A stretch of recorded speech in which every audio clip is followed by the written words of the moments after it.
Yes, sir. You can start. Okay, madam. So, good afternoon, one and all. Mm, I welcome you all in this session of 7th Faculty Induction Program organized by HRDC Nagpur. I, Dr. Pankaj Nimbalkar, working as an Assistant Professor in Department of Computer Science, Dr. Ambedkar College, Diksha Bhumi, Nagpur, deliver a seminar on the topic Cloud Customer Relation Management. As this topic is strictly related with the software, so we discuss the certain things regarding the software and its classification. Basically, the software are classified into two parts. The first one is called the system software and another one is the application software. All the operating systems are called as the system software. As the layman definition is concerned, this operating system is a interface or the communication media between the user and different hardware components. For example, जैसे अगर मैं China गया और वहाँ के किसी restaurant में जाके मुझे अगर ऑर्डर करना है किसी फूड का, तो मुझे तो इंडियन लैंग्वेजेस आती है and Chinese people know the Chinese language या मैनेजर को चाइनीज लैंग्वेज पता है, तो how we can communicate with either.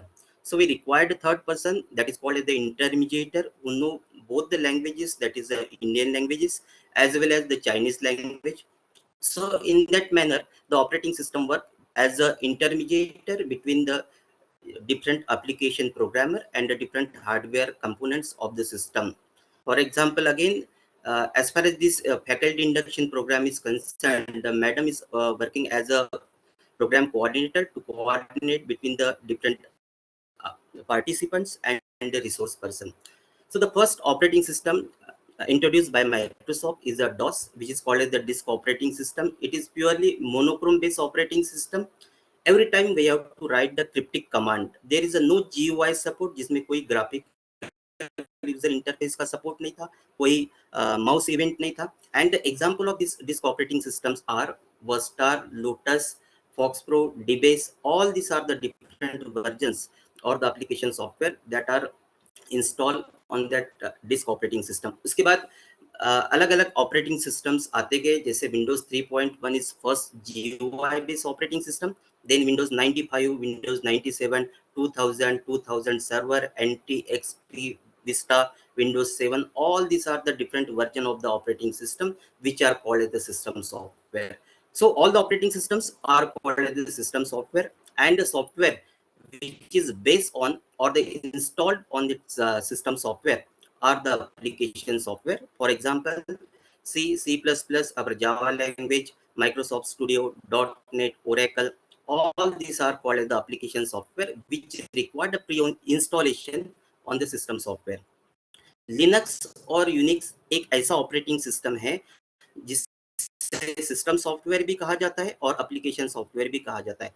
Linux is a free software. It is a very secured operating system we can install on our machine, but nobody use this operating system because it is not a user friendly. ये free है लेकिन user friendly न होने की वजह से हम लोग उसे यूज नहीं करते. It is very secured operating system generally use in banking, and इसके साथ साथ ये एक अपना environment भी देता है जिसे हम VI एडिटर कहते हैं. That environment is used for writing the program, and that's why the Linux एक ऐसा ऑपरेटिंग सिस्टम है जिसे सिस्टम सॉफ्टवेयर के साथ साथ एप्लीकेशन सॉफ्टवेयर भी कहा जाता है. Apart from that, there is a one language which is called as the hypertext markup language. Yesterday we discussed about the demonstration of that HTML code.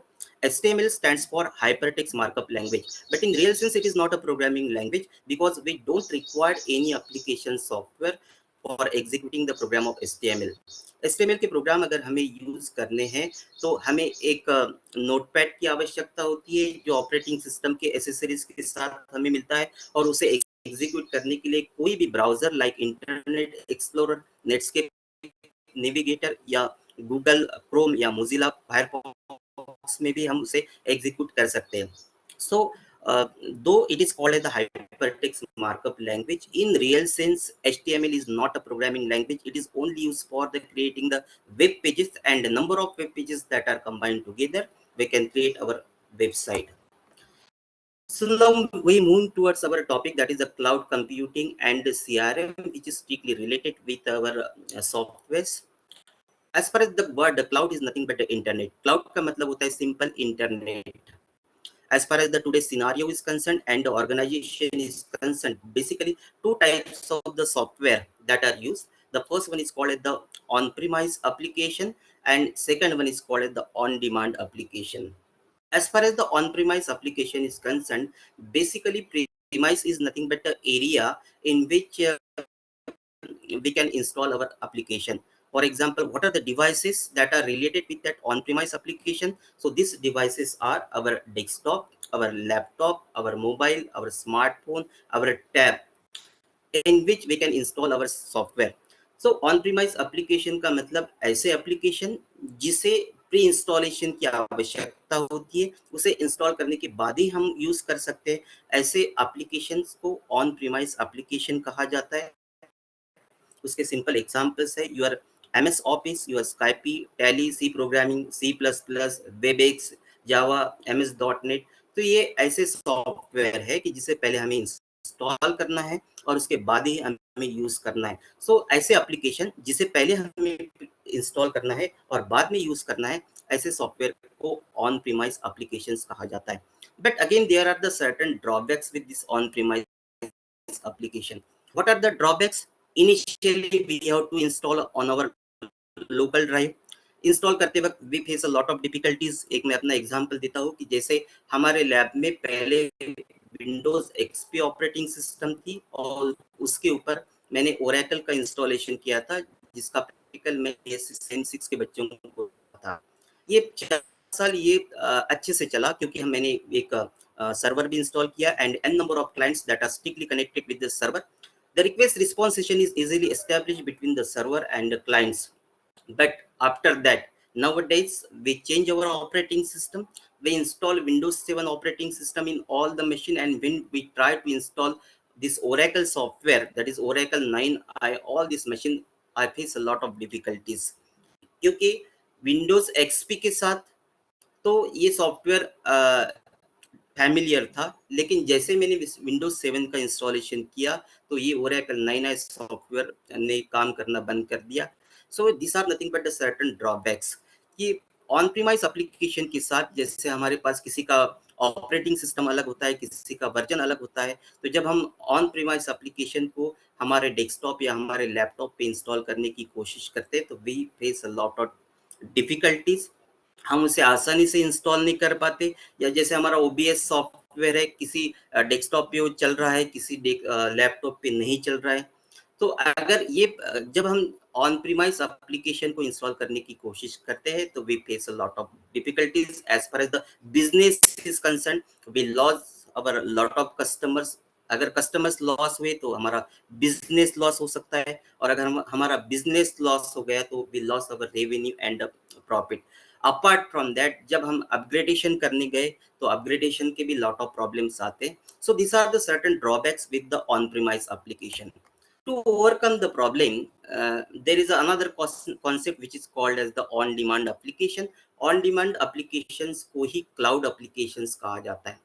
अब जब हम cloud applications की बात करते हैं तो we don't require any type of such installation because all these are the service given by the clouds. हमें क्या चाहिए, तो just we required any browser like Google Chrome और द मोजिला, और we just required the internet access. The example of the 100% cloud application is our Gmail. Gmail account अगर हमने open किया तो उसके साथ साथ हमें बहुत सारे गूगल के एप्लीकेशंस मिल जाते हैं, जिसे हम 9 डॉट्स कहते हैं. गूगल, मेरा अगर जीमेल अकाउंट है, उसके साथ साथ मुझे 15 GB का फ्री स्पेस मिल जाता है. मैं अपना खुद का वेबसाइट बना सकता हूँ. मैं Word, Excel, PowerPoint, all this are the inbuilt features that are given by this cloud application. So this are the so many advantages of the cloud applications. As far as the concept of this cloud computing is concerned, it is nothing but a concept which provides the various approaches to access each IT resource on the rental basis. Simple example है कि अगर मेरे पास अपनी खुद की car नहीं है, मुझे अगर डेस्टिनेशन तक जाना है, मेरे पास अगर या फैमिली में 5 मेंबर्स है, तो मैं ओला या उबेर पे एक रेंटल बेसिस पे कार बुक अप करके एक मिनिमम कॉस्ट में अपने डेस्टिनेशन तक पहुंच सकता हूँ. So this Ola and Uber is one of the best application of this cloud computing. As far as the services provided by this cloud computing is concerned, basically three major services provided by this cloud computing. The first one is the software as a service. Software as a services means ऐसे software जो मुझे readymade मिल रहे हैं, मुझे उससे install करने की कोई आवश्यकता नहीं. फॉर एग्जांपल अगर आप गूगल में अपना अगर जीमेल अकाउंट है तो उसके साथ साथ मुझे MS वर्ड भी मिल रहा है, ऑनलाइन पावर पॉइंट भी मिल रहा है, ऑनलाइन एक्सेल भी मिल रहा है. So all this are called as the software as a service. As far as the platform as a service is concerned, basically there are certain predefined templates or the predefined interfaces in that particular application that I can easily use that application.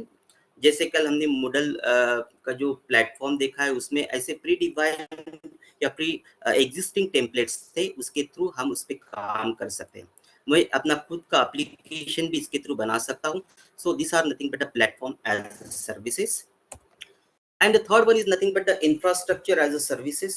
इसका मतलब है कि इसका जो storage है, इसका infrastructure है, मुझे कुछ परफॉर्म करना है, उसकी सिक्योरिटी है एंड बैकअप है, that are again available on the server on the rental basis. मुझे अपने डेस्कटॉप पे या अपने हार्ड डिस्क पे कोई भी एप्लीकेशन को सेव करने की आवश्यकता नहीं. They are again stored on the server. If my requirement is more on the rental basis, I can access all these services. That is called the infrastructure as a services. अब ये cloud के vendors कौन से? So there are so many vendors in the market, in which Amazon, Salesforce.com, Oracle, IBM, Google, Microsoft, Alibaba, GoDaddy, all these are the vendors that is called as the cloud-based vendors. So I pick up an example, that is the Salesforce.com.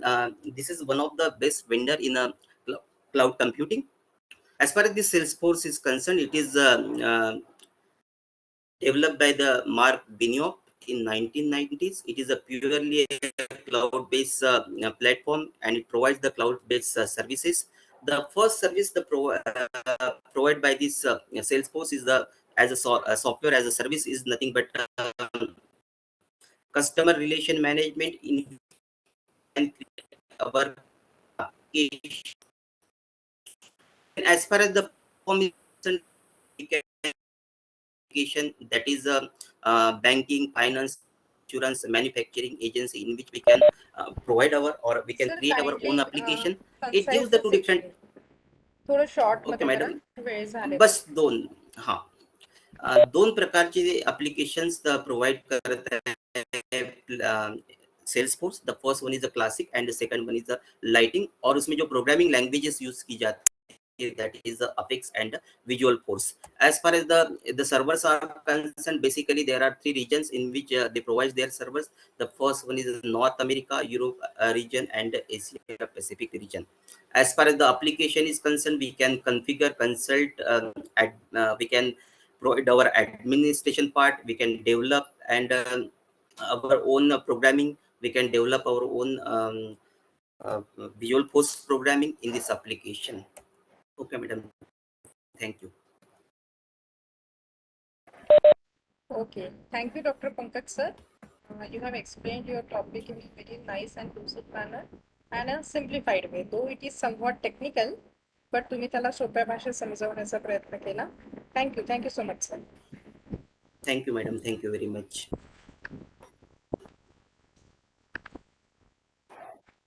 Next participant आहे दीपक अंभोरे सरांनी cancel केलं त्यांचं registration. Rishikesh Shirbhate sir. Rishikesh sir, आवाज येतोय? Hello sir, तुमचा आवाज नाही येत आहे मला. बाकी पार्टिसिपेंट्स को आवाज आ रहा है क्या? Yes ma'am. हाँ मैम, हाँ मैम. तुम्हाला आवाज येतोय सरांचा? अरे नाही, माझा आवाज नाही, सरांचा आवाज येतोय का? त्यांचा आवाज येत नाही मॅडम. सरांचा नाही येत मॅडम. नाही येत आहे मॅडम आवाज. बरं, एक मिनिट, असं काही चेंजेस. सर इयरफोन लावलाय ना तुम्ही ऋषिकेश सर? तिथनं कनेक्टिंग टू ऑडिओ वगैरे असं काही ऑप्शन येत आहे का? तुम्ही फर्स्ट टाइम करताय ना लॅपटॉपवरनं? Sir you are not audible. मी एक सांगते तुम्हाला, जिथे अनम्यूट आणि म्यूटचं ऑप्शन आहे ना, तिथे कनेक्टिंग टू ऑडिओ वाला एक ऑप्शन तुम्हाला दिसेल कदाचित, ते तुम्ही कनेक्ट नसेल केलं, त्यामुळे आवाज नाही येत आहे.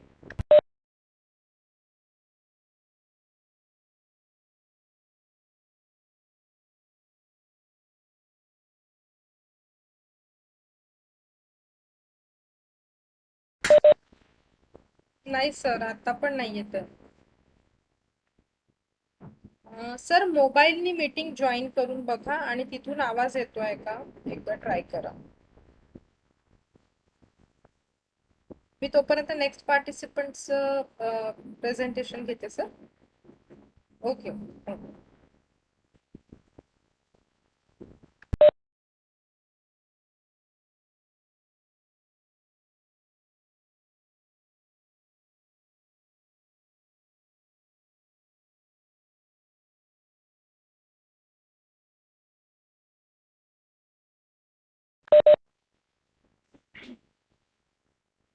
हॅलो सर, मोबाईलला हॅलो, हा आवाज येतोय माझा? हा सर, मोबाईलवरनं येतो आहे आवाज.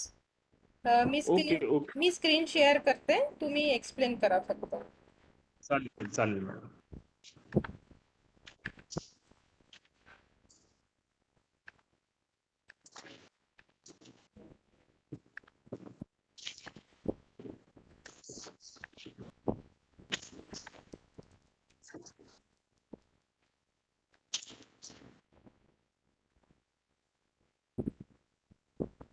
सर दिसत आहे प्रेझेंटेशन? येस मॅडम, येस दिसतंय madam. Please start.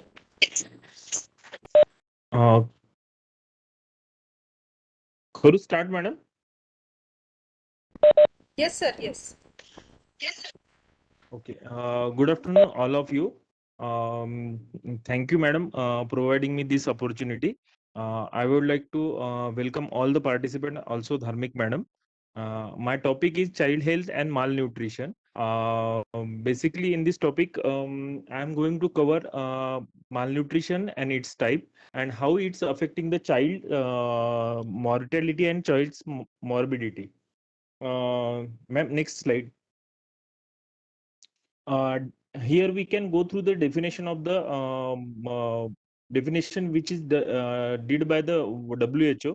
The World Health Organization defines the malnutrition as the cellular imbalance between the supply of nutrients and energy and the body's demand to ensure growth, maintenance, and specific function. So here we can understand that at the time of our development, at the time of childhood development, we mostly conscious on physical, mental, and psychological development. So malnutrition also deals with the all the three aspects and important aspects of the human development. So how it affects, we can see the next slide, ma'am. Next slide. Here some globally data is available, global level information is available. I would like to share with you. Severe malnutrition is one of the most common causes of morbidity and mortality among the children under the age of 5 years worldwide. So here we can see that we developed country having less severe problem, while developing country having more severe problem regarding the malnutrition. Mostly in Asia region, Southern Asia region, where we can see the magnificence of the children's malnutrition, and which is directly affected which is directly causing the morbidity and mortality among the children. Severely malnourished children often die because of doctors unknowingly use practice that are suitable for most children but highly dangerous for severe malnourished children. So here the path of treatment also get changed when the malnourished children is there compared to the normal children. So path of treatment is also getting changed, that is need to be changed by the doctor or by the expert. Here it is also added malnutrition in all forms included undernutrition, wasting, stunting, underweight, inadequate vitamins or minerals, overweight, obesity are resulting diet related non-communicable diseases. Here we can see that there are all of us know that there is a undernutrition, malnutrition. It has a three types like wasting, stunting, underweight. Yeah, in next slide we can go to the details what is stunting, wasting, and underweight. Also here explain that the obesity is also the related to the nutrition deficiency, that I will try to explain in the next slide. Globally, in 2020, 149 million children under 5 years are estimated to be stunted. Here, stunted means too short for the age. 45 million were estimated to be wasted, too thin for height, and 38.9 million were overweight for the obese. So, obesity is now emerging trend in all of us. All of us are going for walk 1 hour, 2 hour, and all of us are conscious about our weight and obesity. Same here in the aspect of children, obesity is the problem. It is also related to nutrition and overnutrition or undernutrition. Around 45% of deaths among the children under 5 years of the age are linked to the undernutrition. Here we can say that around the globally 45% of deaths are linked to the undernutrition. This mostly occur in low middle income countries, which comes in the southern Asian countries. At the same time, in the same countries, the rates of childhood overweight and obesity are rising. So here we can say that the rate of overweight and obesity are rising. The developmental, economic, social, medical impacts of the global burden of malnutrition are serious and lasting for individuals and their families, for communities and countries. So what basically happen in the malnutrition, we feel that after the age of 5, after the age of 10, we have overcome the malnutrition, but it's not like that. When you suffers from a malnutrition, that time your physical, psychological, and intellectual development is get hampered, and that is long lasting. Therefore it's saying that it is a long lasting impact on the children and children's development. Ma'am, please next slide. Malnutrition refers to the deficiencies, excess, or imbalances in person's intake of energy or nutrients. The term malnutrition addresses three broad groups of conditions. So here we can see the detail in what about malnutrition. We can simply say that the excesses in the or imbalances or deficiencies in the energy consumption. Undernutrition, which include the wasting, low weight for height, where the height is more and weight is less. Stunting, low height for age. According to the age, height should be more, but it shows the less height. And underweight is low weight for age. According to the age, weight should be increased, but it doesn't seem like that.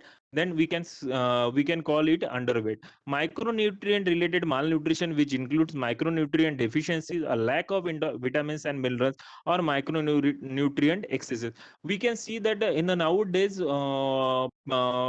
doctors and other peoples are deliberately with the antibiotic and other antifungal or anti whatever drugs they are giving us the vitamins and minerals. There are a lot of things and lot of medicines are available in the market regarding the vitamins and minerals, but it is very sure in the low income country, in the low wealth quantile people, or people who are related to the low socio-economic background, they are not getting the enough vitamins and minerals from their food, from their nutrition, and from their all the day of their own work and all these things.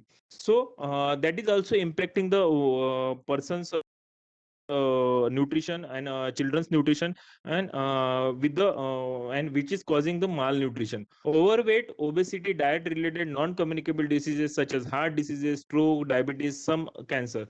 So basically this line is for the adults also, and this line also for children's also, where the children are going through the obesity, and we can see the news, different types of news, that small children are also getting strokes, small children are also getting cancer, small children are also getting the diabetes, and small children are also getting the various type of diseases. So it is also because of different form of nutrition and overnutrition. Next is various form of malnutrition, undernutrition. I think I read this. Okay. Undernutrition. There are four broad forms of undernutrition: wasting, stunting, underweight, and deficiencies in vitamins and minerals. Undernutrition makes children in particular much more vulnerable to disease and death. So it is likely inversely or directly proportional to the disease and death, which is the basic cause of the disease and disorders, and which can take one of children to the death. Low weight for a height is known as wasting. It is usually indicate the recent severe weight loss, because a person has had enough food to eat, and have the children had infectious diseases such as diarrhea, which has caused them to lose the weight. A young child who has moderately severely wasted in increased risk of death, and but treatment is possible. So it's not a very hard issue that there is a no treatment.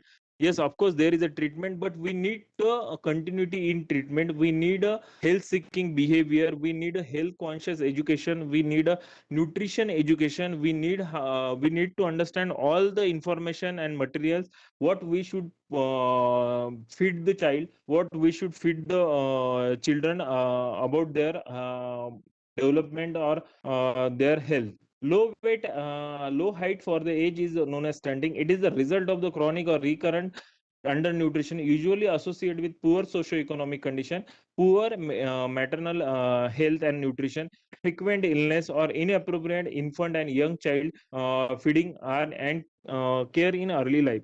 Stunting holds children back from reaching the physical and cognitive potential. So earlier I had mentioned that malnutrition is not related to one cause. It is related to overall comprehensive. If we go to the comprehensive reasoning, it shows that the socio-economic condition, poor maternal health, which is related to the mother's health, nutrition, diet, foods which they are intaking. Also frequent illness. Okay, frequent illness also have some impact at related to malnutrition and inappropriate infant and young child feeding and care in early life. So newborn care practices, child care practices, and child handling, these are the still negligible issues in our area, but need to be proper consciousness towards it, because it does have impact on the children's nutrition, it does have impact on children's health, it does have impact on children's cognitive and potential health. Children with low weight for age known as a underweight, and a child who is underweight may be stunted, wasted, or both. So that can be the probability where they can feel like that. Micronutrient and related malnutrition, this is the last we can say. Inadequacy in intake of vitamin and minerals, often refers to the micronutrients, can also be grouped together. Micronutrients enable to the body to produce enzymes, hormones, and other substances, are essential to proper growth and development. Iodine, vitamin A, and iron are the most important global public health terms. Their deficiency represent the major threat to the health and development of populations worldwide, particularly children and pregnant women in low income countries. So it is very clear where the low income countries are there, there may be more chances of malnutrition and nutrition related issue. So here the one slide for the overweight and obesity.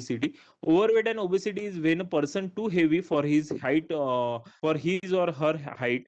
Abnormal excessive fat accumulation can impair the health. Body mass index is an index weight for height and commonly used to classify overweight and obesity.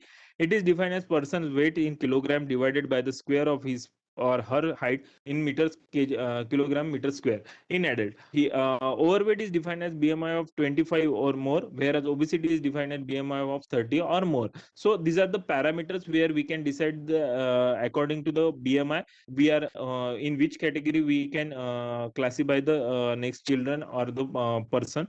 Overweight and obesity result in imbalance between the energy consumed, too much energy we are consuming, and less physical activity if we are doing. So we can call we are in the direction of obesity. Globally, people are consuming foods and drinks that are more energy dense, high sugars and fats, and engaging in less physical activity. So we know that these are the basic reasons: cold drinks and sugar, fatty acid drinks. These are really makes tremendous changes in our body. These are the excessive sugars and these are the excessive things in your body, which body has to adjust with everything, and body need to more efforts to digest it. Until and unless it doesn't get digested, it is converted into the fat, and maybe saturated fat or visceral fat. So that can be the probability. Next slide, ma'am, please. Ma'am, next slide, please. So diet-related non-communicable diseases. Diet-related non-communicable diseases (NCD), which we are classified into this communicable diseases and non-communicable diseases, include cardiovascular diseases such as heart attack, strokes, often linked with the high blood pressure. Certain cancers and diabetes, unhealthy diets, and poor nutrition are among the top risk factors of the disease globally. So, in the last decade area, we can say that there are a lot of tremendous increase in the rate of cancer diseases or non-communicable diseases. Also, we have hampered with the last 2 or 3 years with the communicable diseases. Same here. So all these things are happening, and which are related to the mostly nutrition and nutrition related issues. Ma'am, next slide. So next slide, ma'am. This is he's Ali, madam. Next. Okay, scope of the problem. In 2014, approximately 462 million adults were underweight, while 1.9 billion were either overweight or obese. In 2016, an estimated 155 million children are under age of 5 years are suffering from the stunting, while 41 million were overweight and obese. Around 45% of the death among the children are under 5 years of the age linked to the undernutrition. Here we can see the glimpse that sir थोडं 45% of concise the कराल, death. Short मध्ये सांगाल, कारण की वेळ झाला आहे, 10 मिनिटं झाले आहेत आता. Sure, madam. Next slide केली तरी चालेल. Here the who is at risk. Every country in the world is affected by the one of the forms of malnutrition. Combating malnutrition in all its forms, the greatest global health challenges. Poverty amplifies the risk from the malnutrition. People who are poor and more likely to be affected in different forms of malnutrition. Also, malnutrition increases the healthcare cost, reduces the productivity, and slows the economic growth, and which can precipitate cycle of poverty and ill health. Ma'am next slide करू शकता. According to the national family, this is related to India. According to the NFHS 2005 and 6, 79.2% of the children in India under the age are 3 anemic. The sad thing of the is that the condition has only improved slightly in the past 2 decades. To make our readers about the current state of malnutrition and child health in India, we are here with the recent stats and data on the condition that affects the millions of the children. So, malnutrition in India data and statuses in 2020. 38% of children below the 5 years are stunted. In this number, the share of urban area is 31% and rural area, where the rural area is having 41% of share. 21% are wasted. 25% women above 14 and below 40 years are undernourished. Here we can see the woman also, maternal factor also is included. 36% of underweight, low height weight for the age. From this, 29% in urban area and 38% in rural area.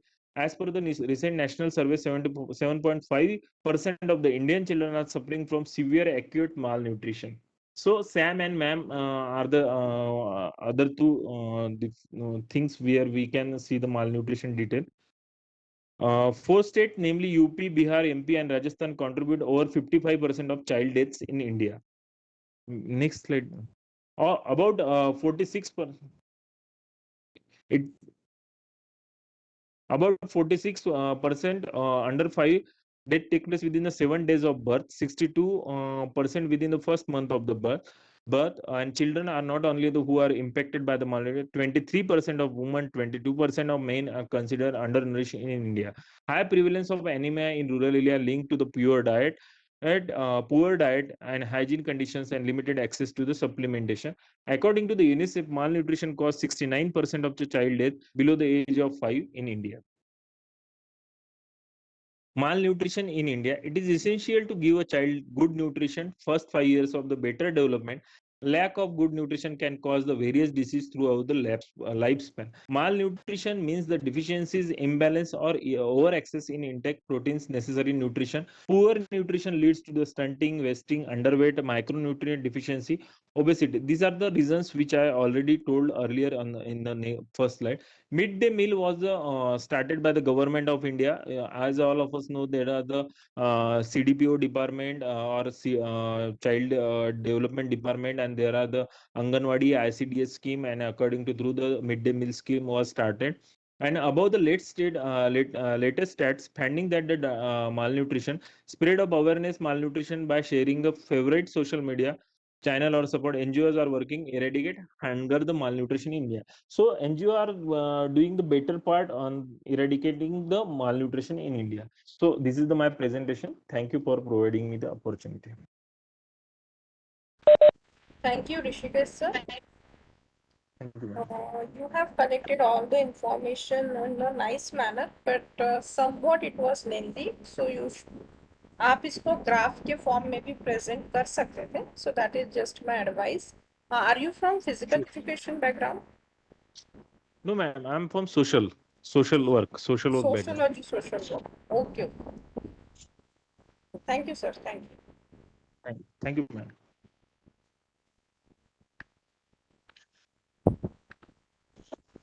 Next participant, Dr. Harshal Gajbiyeh, sir. Yes, ma'am. Ma'am, I am sharing that Yes, PPT. and I request all the participants to please stick to the time. Harshal sir, yes. Laptop को मैं share option दे रही हूँ.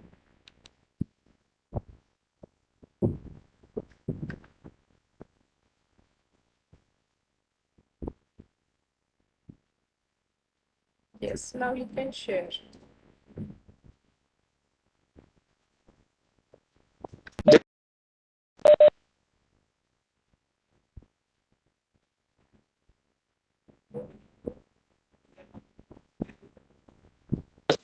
And am I audible? Yes, you are audible and screen is also visible. Please start. Okay. Yes, ma'am. Good afternoon, one and all. I am Dr. Harshal Gajbiyeh from the College of Social Work, Kamptee. I am an assistant professor of English. First of all, I would like to thank Dr. Preeti Dharmik ma'am for giving me an opportunity to make presentation here. I wish to congratulate all who have given impressive and informative presentation here. And I welcome all who are present here. Being an assistant professor of English, I wish to exhibit the moral message from the poem Where the Mind is Without Fear, which is written by Dr. Rabindranath Tagore.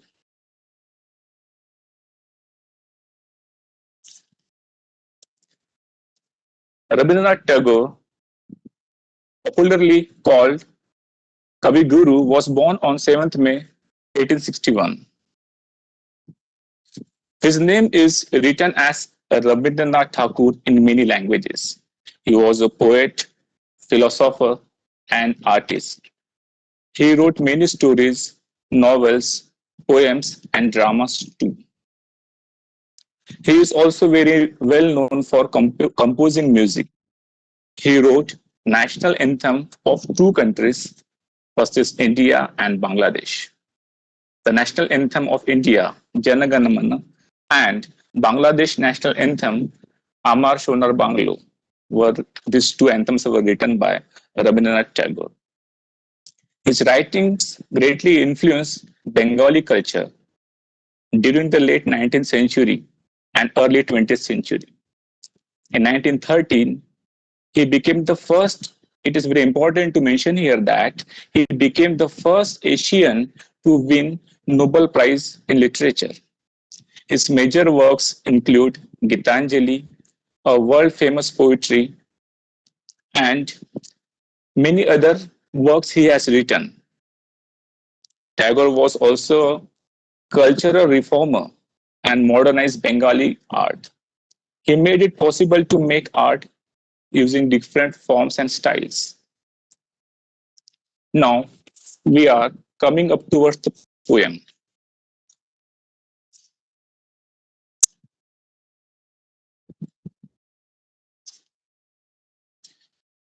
The poem was written by Tagore when India was under the British rule and people were eagerly waiting to get their freedom.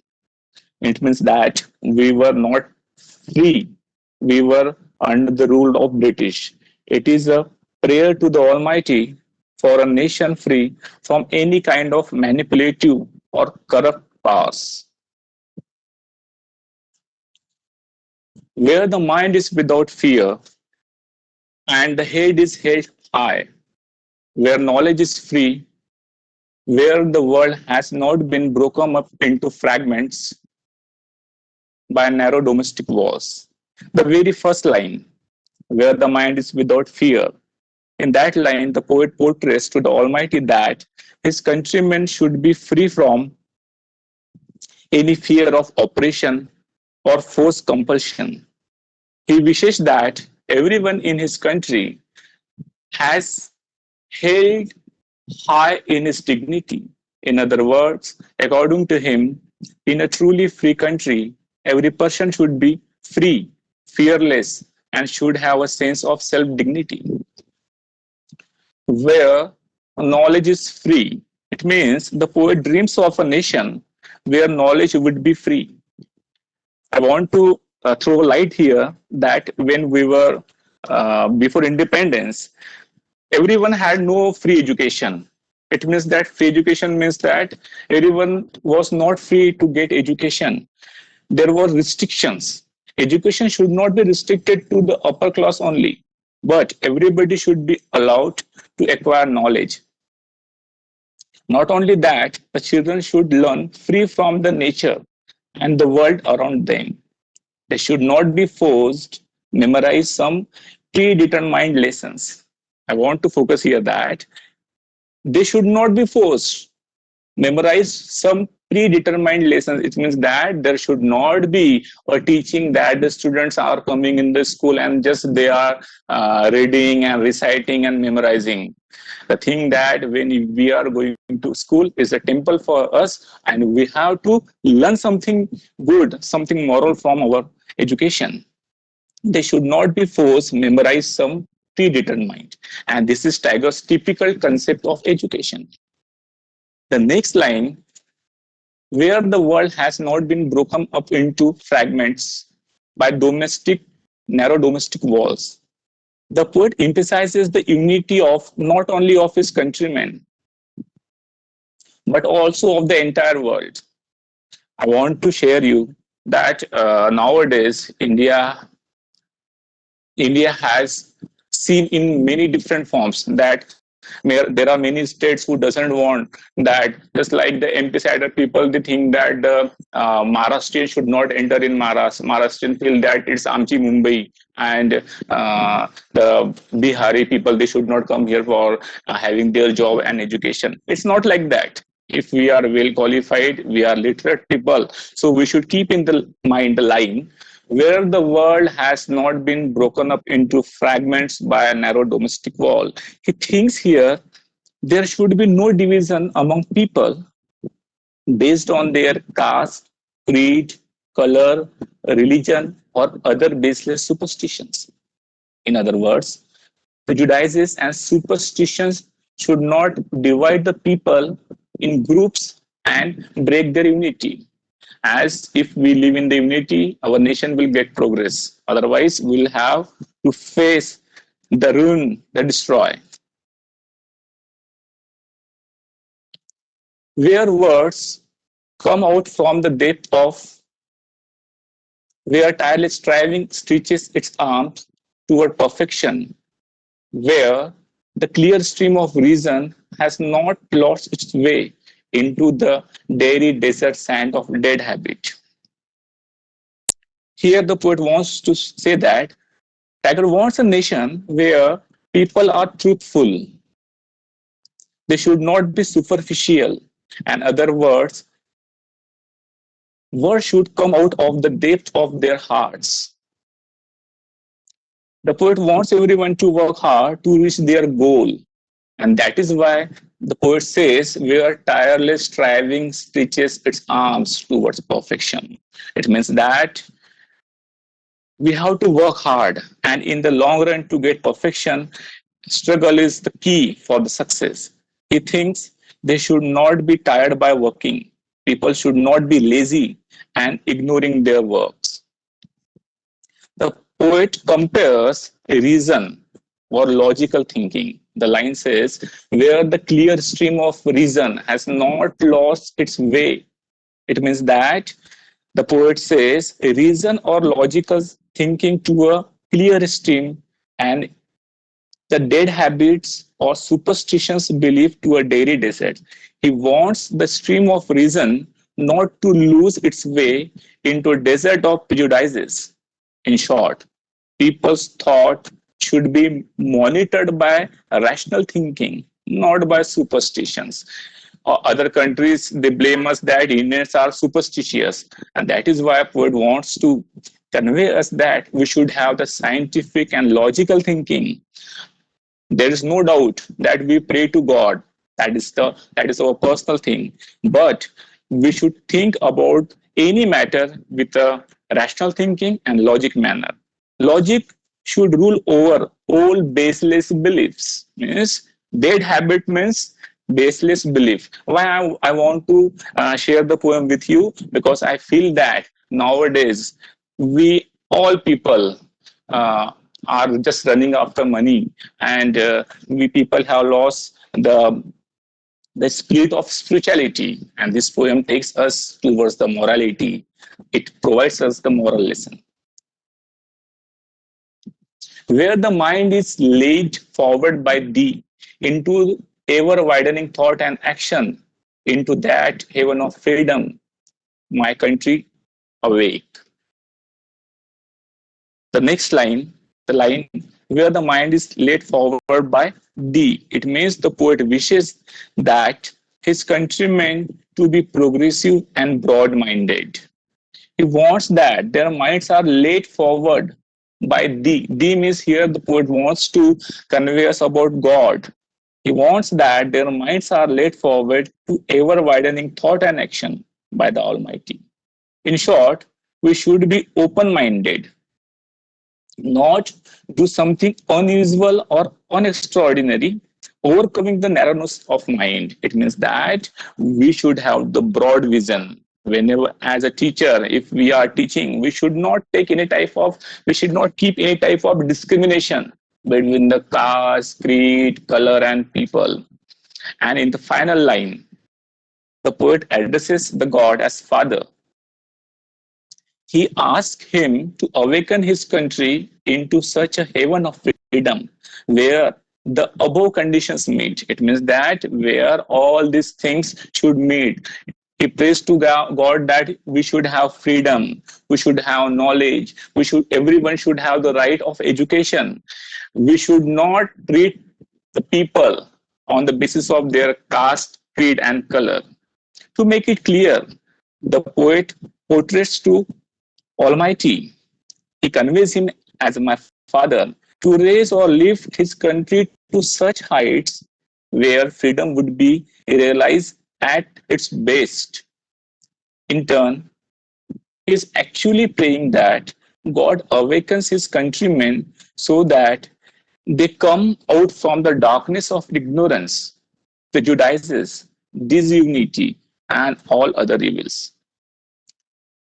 Here, poet wants to suggest that we should get awakened and we should be free from the shackles and the bondage. It is not evoking God, but using it as a metaphor for the higher self within us. The interpretation is really very beautiful, and it urges us that we should think for the betterment of our country.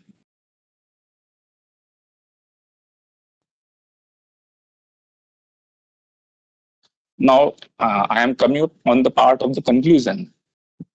In the poem, the poet's message is very clear. If all the people of our nation, means if all people of India are not wise to lead a happy and peaceful life, free from all evils, they cannot enjoy their freedom well. So, to the poet, only political freedom is not so important unless you are fearless, self dignified, knowledgeable, truth, truthful, hardworking, and broad minded, enough to enjoy it fully. It means that the poet wants to give us the message that India should be free, India should have better vision of the upcoming nation. We should not have evil thoughts about others. And he prays to God that we should be happy. India should be prosperous country. Thank you, ma'am. It was my conclusion. And in the last, I would like to thank all the participants who have listened me carefully and with full of patience. Thank you so much. Thank you so much, Dr. Harshal sir. Very nice Thank you, PM ma'am. with a very great message and lots of information you have shared. Thank you so much. Thank you, ma'am. Next, Mr. Ram Budke sir. Yes ma'am. Ready? Yes ma'am. Yes. Me share करू की तुम्ही करताय? हो नाही madam, तुम्ही share Okay. करा. Okay.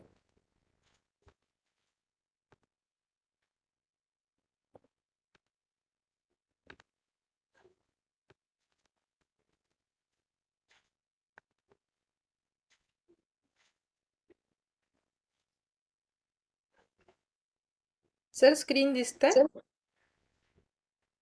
हो madam. Yes. Slide show. Yes, सुरू करा. नमस्कार, मी प्राध्यापक राम बुटके, समाज कार्य महाविद्यालय कामठी. मी माझा परिचय सांगताना हे माझ्या नावाच्या खाली जे लिहिलेलं आहे ते 1 मिनिटामध्ये सांगतो. ते सांगताना खूप मला छान वाटते, बरं वाटतंय. मी MA इंग्लिश आहे, MA मराठी आहे, MA political science, MA history, MAd, BEd पण आहे, MSW, नेट सेट 2 विषयात आहे, एज्युकेशन आणि सोशल वर्कमध्ये. त्याच्यासोबत प्रायमरी लेवलला जी TET असते ती पण आहे, TAIT असते ती पण आहे, आणि ट्रिपल सी म्हणजे सर्टिफिकेट कोर्स इन काउन्सिलिंग, तो पण एक डिप्लोमा आहे. तर आज ज्या विषयावर मी प्रेझेंटेशन देणार आहे तो विषय आहे टीम बिल्डिंग. तर सगळ्यात महत्त्वाचा प्रश्न येतो की टीम बिल्डिंग म्हणजे नेमकं काय. तर टीम बिल्डिंग पाहायच्या अगोदर आपण टीम म्हणजे काय आपण ते पाहू. आज सर्व फील्डमध्ये जितक्या काही फील्ड असतील, एखादं महाविद्यालय असो, एखादी संघटना असतो, संघटना मग ती गव्हर्नमेंटल असो की नॉन गव्हर्नमेंटल असो, NGO असो की आणखी इतर कुठलेही फील्ड असो, प्रत्येक फील्डमध्ये टीम बिल्डिंग महत्त्वाची आहे. आणि ही टीम बिल्डिंग कशी असते, काय असते ते आपण पाहू. आपण मॅडम नेक्स्ट. तर टीम म्हणजे नेमकं काय. तर टीम असा ही एक संकल्पना आहे की ज्या संकल्पनेमध्ये काही लोक एकत्र येतात आणि त्या लोकांचा एक ग्रुप बनवतात, आणि ग्रुप बनवल्यानंतर त्यांचं सगळ्यांचं एकच ध्येय असते आणि ते कॉमन गोल अचीव करण्यासाठी पुरेपूर प्रयत्न करत असतात. तर हा जो एक लोकांचा बनलेला ग्रुप किंवा गट असतो त्याला टीम म्हणतात. लक्षात राहील की समजा 4-5 लोक जर एकत्र आले फक्त आणि त्यांचा काही उद्देश नसेल आणि काम नसेल तर त्याला टीम म्हणता नाही येत.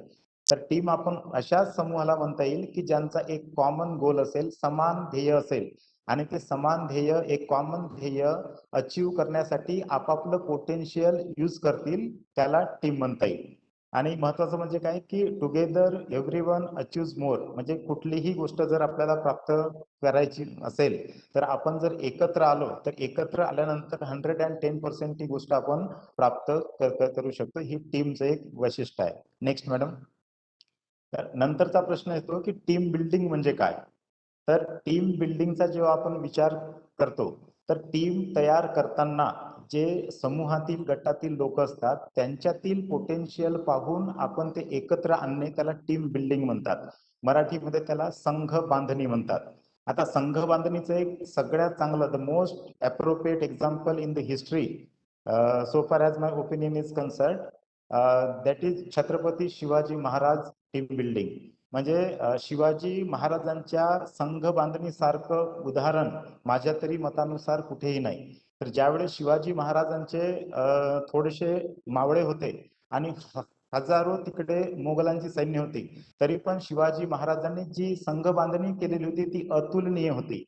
त्यांनी कुठल्याही जातीवर, धर्मावर कुठल्याही प्रकारचं बंधन घातलेलं नव्हतं.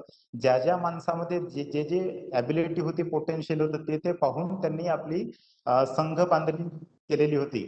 आणि त्याचाच परिणाम म्हणून 200 जरी मावळे असतील तरी हजारो 2,000 मोगलांच्या सैन्यावर ते भारी पडत होते. याला म्हणतात टीम बिल्डिंग. त्याला एक टीम बिल्डिंगचं एक स्पिरिट असते, संघ बांधणीचे एक स्पिरिट असते. एकच ध्येय आणि एकाच ध्येयाने सगळ्यांनी मिळून जर प्रयत्न केले तर 100% आपण त्यामध्ये सक्सेस होत असतो. Next madam.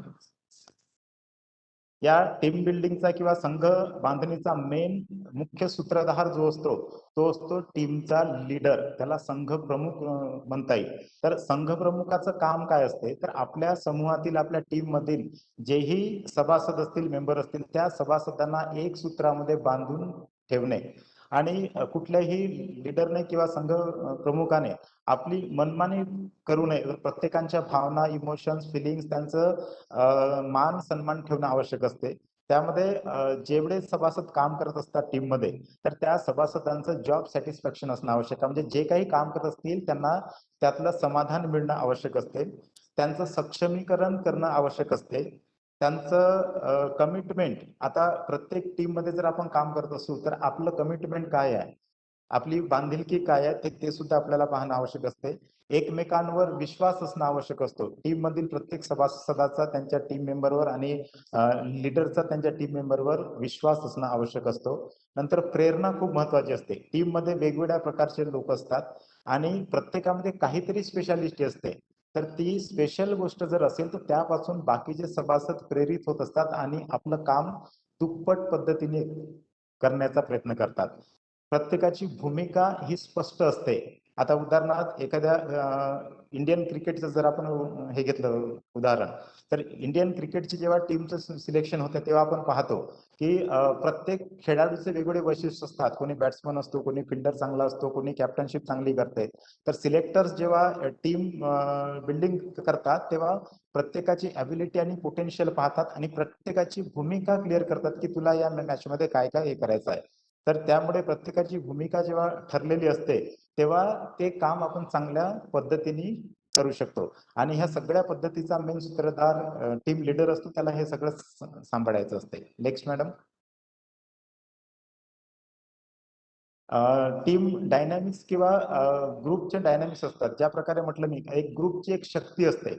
आपल्या फॅमिलीमध्ये डायनॅमिक्स असतात. आपले वडील असतील, आपले मोठा भाऊ, आपली मोठी बहीण असेल, तर त्यांच्याकडून आपण एखादी प्रेरणा घेत असतो. तसंच एक टीमची एक प्रेरणा शक्ती असते.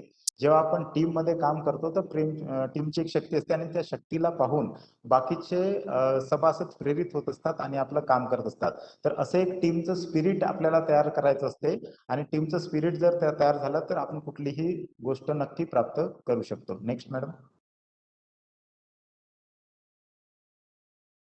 Importance of team dynamics. आता या टीम डायनामिक्सचं महत्व काय किंवा गटाच्या प्रेरकांचं महत्व काय? सगळ्यात महत्वाचं आहे बॉन्डिंग. म्हणजे टीमच्या सभासदामध्ये बॉन्डिंग किंवा रॅपो असणं आवश्यक आहे. जर रॅपो असेल तर तुमचं कम्युनिकेशन आणि बाकीच्या इतर गोष्टी अगदी व्यवस्थितपणे चांगल्या पार पाडू शकतात. मोटिवेशन पाहिजे. त्यानंतर क्रिएटिव्हिटी. आपण 10 लोक जर एखाद्या टीम मध्ये असू तर प्रत्येकामध्ये काहीतरी क्रिएटिव्ह, काहीतरी इनोव्हेटिव्ह आयडियाज असतात आणि हे क्रिएशन जे करतात तर या क्रिएटिव्ह आयडियाजमुळे किंवा इनोव्हेशनमुळे आपल्या संघाची ताकद वाढत असते. कमिटमेंट आपण पाहिलं तर कम्युनिकेशन, संप्रेषण महत्वाचं असते. संवाद महत्वाचा असतो. जर संवादच एकमेकांसोबत साधला नाही तर कुठलीही विचारांची देवाणघेवाण होणार नाही आणि विचारांची देवाणघेवाण जर चांगलं झालं तर प्रोडक्टिव्हिटी चांगलं वाढू शकते. त्यापासून आउटपुट आपल्याला चांगले मिळू शकते. आपल्या संस्थेची, एनजीओची, महाविद्यालयाची ग्रोथ चांगल्या प्रकारे होऊ शकते. कमिटमेंट त्यामध्ये असणं आवश्यक आहे. Next madam. आता एक चांगला टीम प्लेयर किंवा टीमचा सभासद होण्यासाठी आपल्याला काय काय करणं आवश्यक असते. सगळ्यात महत्वाचं पार्टिसिपेट अँड कम्युनिकेट कन्स्ट्रक्टिव्हली. आता पार्टिसिपेट करणं आवश्यक आहे. समजा एखाद्या टीम मध्ये 20 सभासद असतील आणि त्यामध्ये जर बाकी सभासद पार्टिसिपेट करत नाही आहे तर त्यांचं टीमवर्क किंवा टीम बिल्डिंग चांगलं नाही असं म्हणता येईल. आता त्याचं ताजं उदाहरण जर घ्यायचं असेल तर काल मॅडमनी जे कुंडगट्टी सरांबद्दल बोलले तर ते ताजं उदाहरण आहे. पुनगटी सर म्हणत होते की मी क्विट करतोय. तर एक चांगला टीम लीडर म्हणून मॅडमने जी भूमिका पार पाडली की त्यांना कन्व्हिन्स केलं, त्यांना मोटिवेट केलं आणि मोटिवेट करून आज ते चांगल्या प्रकारे FIP चा कोर्स कंप्लीट करत आहे. तर हे एक चांगल्या टीम लीडरचा गुणधर्म किंवा त्याला क्वालिटी म्हणतात. तर टीम लीडरने सगळ्या सभासदांकडून त्यांचं पार्टिसिपेट करणे किंवा त्यांच्याकडून ऍक्टिव्हिटी करून घेणे, प्रत्येक गोष्टीमध्ये त्यांचा सहभाग असणे खूप आवश्यक असते. त्यासाठी टीम लीडर हा सक्षम आणि भारदस्त असणं आवश्यक असते.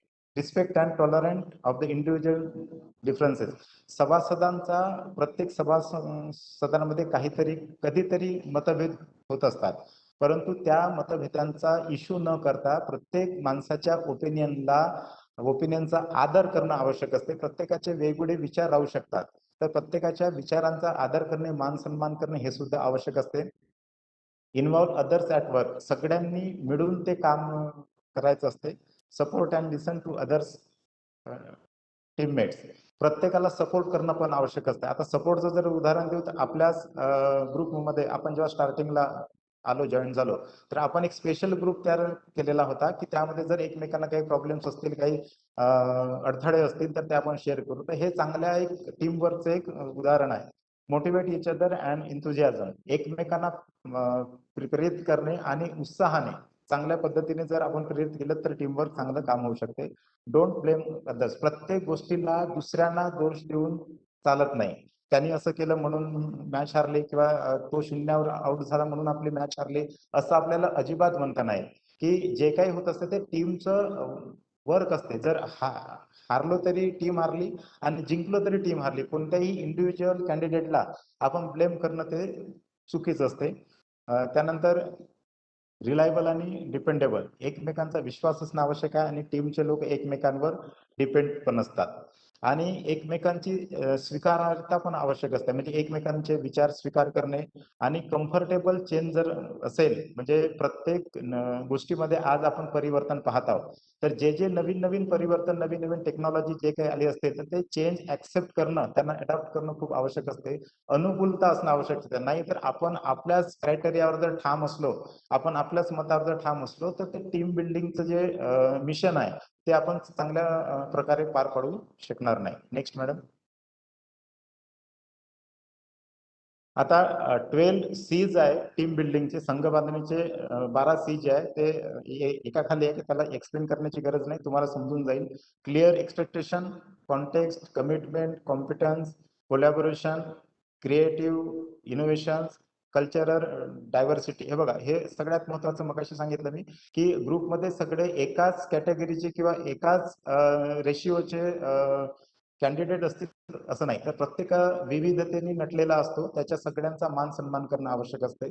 कोऑर्डिनेशन, कम्युनिकेशन, कॉन्सिक्वेन्सचं पण तसंच. समजा टीम जर आपली हारली असेल किंवा एखादं उद्दिष्ट आपण प्राप्त नाही केलं, तर त्यासाठी त्या सगळ्या परिणामांना सगळ्यांनी समोर जायचं असते. म्हणजे कुठल्याही एका व्यक्तीला दोष देऊन किंवा एका व्यक्तीची जबाबदारी नसते ती.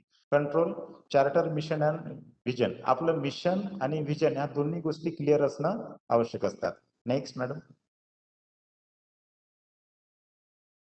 शेवटचं आहे की सगळ्यात महत्वाचं म्हणजे टीम काय करते. तर टीम हे आपलं काम जे असते त्याला डिवाइड करते, म्हणजे काम कमी करते आणि सक्सेस जे आहे तर हे मल्टिप्लाइज करते. म्हणजे सक्सेस आपल्याला दुपटीनं तिपटीनं देत असते. तर टीम बिल्डिंगचं, संघ बांधणीचं सगळ्यात महत्वाचा आणि सार जर असेल तर तो आहे की टीम जर चांगली असेल, मजबूत असेल, तर आपण कामाचं डिव्हिजन करून कामाची वाटणी करतो आणि सक्सेस मात्र त्याच्यापेक्षा कितीतरी जास्त प्रमाणामध्ये करत असतो. शेवटचं मला सांगायचं हेच आहे की टीम बिल्डिंग, संघ बांधणी चांगली असेल आणि आपल्या संस्थेचा, आपल्या संघटनेचा विकास जर चांगला करायचा असेल तर सगळ्यात महत्वाचा आहे सपने देखो. सपने देखने के लिए कोई भी टैक्स नहीं लगता आणि वो सपने जो है वो सपनों को हासिल करने के लिए पूरी ईमानदारी के साथ अगर हमने प्रयास किए तो कोई भी उद्देश्य हम लोग प्राप्त कर सकते हैं. शेवटी एकच सांगतो कि मंजिलें उन्हीं को मिलती है, मंजिलें उन्हीं को मिलती है जिनकी सपनों में जान होती है. पंखों से कुछ नहीं होता, हौसलों से उड़ान होती है. Thank you so much. Very nice, sir. Very good. Nicely presented also. PPT पण तुम्ही छान बनवलं, कंटेंट वाईज पण छान सांगितलं, and it is having a very good message. Thank you. Thank you so much madam. Thank you all of you.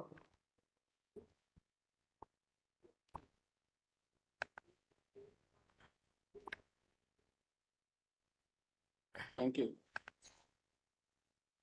Yes. Next, वैसे तो अपने आज के बंच के हो गए हैं, बट सोना कुमार मैडम. Yes ma'am. या, आज आप प्रेजेंट करेंगे ना? यस मैम, कर यस. दीजिए. आप अपने तरफ से शेयर करेंगे कि मैं शेयर करूं? मैडम आप कर दो, मैंने डाउनलोड नहीं किया, आप कर जी दीजिए. जी, ओके.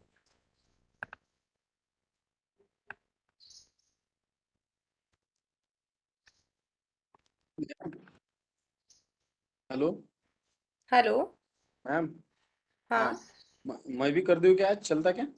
नहीं, इसके बाद मैडम में? को कल उनके बेटी के स्कूल में जाना है 3:30 बजे, ठीक है, इसलिए उनका ठीक ये है, ठीक है, रीजन था, इसलिए हम आज ले रहे हैं उनका विथ वैलिड ठीक है, रीजन. ठीक है, कोई प्रॉब्लम नहीं. 27 को करूंगा मैं. ठीक ओके है, कोई ओके. प्रॉब्लम. ठीक है, okay, thank you.